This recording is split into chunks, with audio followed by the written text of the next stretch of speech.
discuss to you the netizenship and netiquette in online communities.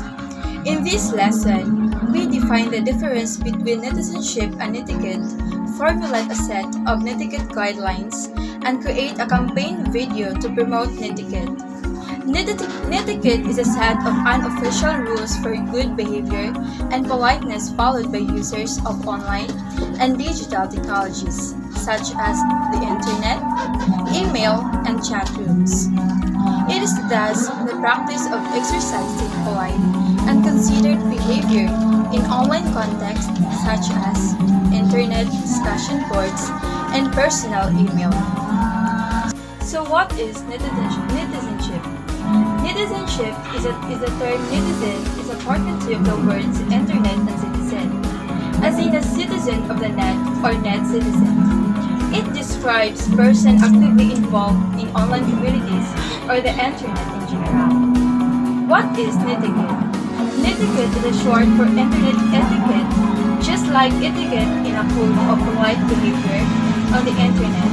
This includes several aspects of the internet, such as email, social media, online chat, web forums, website comments, multiplayer gaming, and other types of online communication. This Philippines, being considered a social media capital of the world, has a need to stress social media education and etiquette among online users. Social media can attain many things in terms of social good. How can social media be used to affect positive change? We have understood our roles and responsibilities as global digital citizens. Our membership in the virtual community requires that we behave appropriately and act responsibly. Scrutinizing the term again, the netizen, according to the Merriam-Webster Dictionary, is an active participate in an online community of the internet. The Medical Dictionary refers to it as an internet citizen who uses network resources, which connotes civic responsibilities or participation.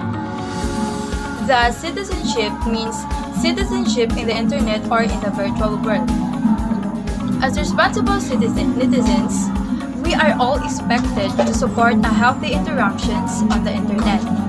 An etiquette or the rules of socially accepted behavior online have to be observed in writing an email, in texting, and other communications on the web. Protect your reputation. Whether in real or in virtual world, you are the same person. Do only what is appropriate and share information that does not harm you as a person.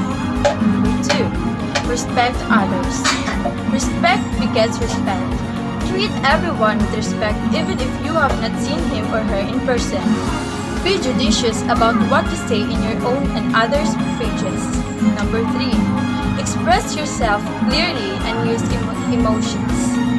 Communication online is difficult because emotions are not evident during communication. Miscommunication usually takes place because your facial communication or expression and your body language cannot be seen and the tone of your voice cannot be heard. Thus, emotions are really readily available to show your emotions. Number 4. Remember the intellectual property. Ideas online are products of intelligence of others. If you need to cite them, acknowledge the authors. Number 5. Check spelling, grammars, and punctuation. Since your face cannot be seen online, you will be judged according to your post. Writing means good manners. We do not want to waste other people's time reading our post, which is incomprehensible. Number 6. Post before you post. Take note that whether you post because permanent, therefore, think twice or thrice before you click send. Number 7. Do not share your information, your personal information. Sharing your personal information online is like going around the stress wearing a shirt printed with your name, birthday, address, name of your parents, etc. You definitely do not want to reveal all these to many people. Besides, Providing all this publicly will make you prone to identify theft. Number 8. Think about who or what you are representing. As a son or daughter, you represent your family. As a student, you represent your school. You do not want your family or school to be put to shame by what you do. So what does good web etiquette look like? Underlying this overall concept of society, responsible internet use are a few core pillars. Through the data underneath each pillars are still to debate. For society, recognize that the internet is an extension of society. The internet isn't a new world in which anything goes, but rather a new dimensions of the world around us. Applying the same standards online as we do in public. In complete terms, this means that the values society has in place against hate speech and bigotry, child exploitation, and child pornography, copyright violations, and other forms of theft remain intact. Values around courtesy, kindness, openness, and treating others with the same respect we wish to receive should always be adhered to, refusing the empowered abuse and harassment while online. Accepting that the laws which are currently in place to protect the rights and dignity of citizens applying online and that were needed. Laws are updated to reflect these rights in the intended environment. Theft, harassment, and bullying while online is still theft, harassment, and bullying, period. Acknowledging cultural differences, even the national boundaries no longer apply. Cultural respect and tolerance should remain. This requires finding a way to accept that social values and norms of some netizens will not be social values and norms of all netizens. For business, for companies, being a good netizen, applying online ethics and using Netiquette include respect rights of privacy for offline employees. Information possessed by citizens in their offline interaction should be respected.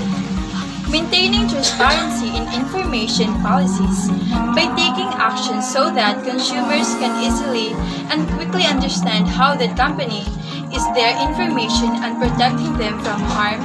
Companies can provide users with a clear means of ownership and self-determination as to what is and isn't shared by them, which strengthens the consumer's relationship.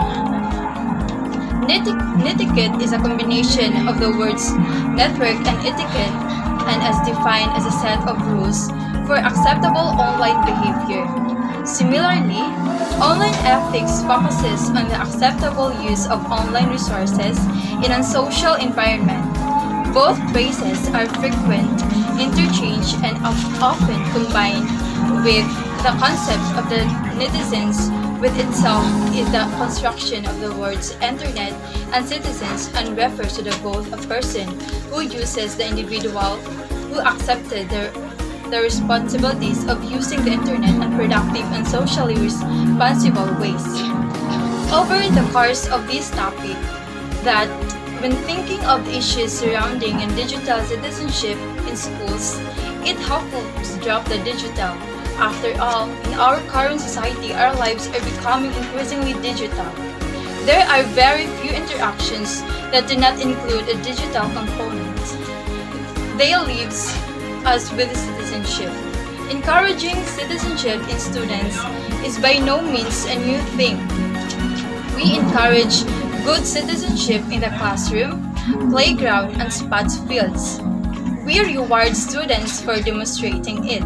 Considering this, I believe establishing digital citizenship in schools. If schools look at what they are already doing to encourage citizenship and embedding the digital into it, I think it would be a much less daunting prospect.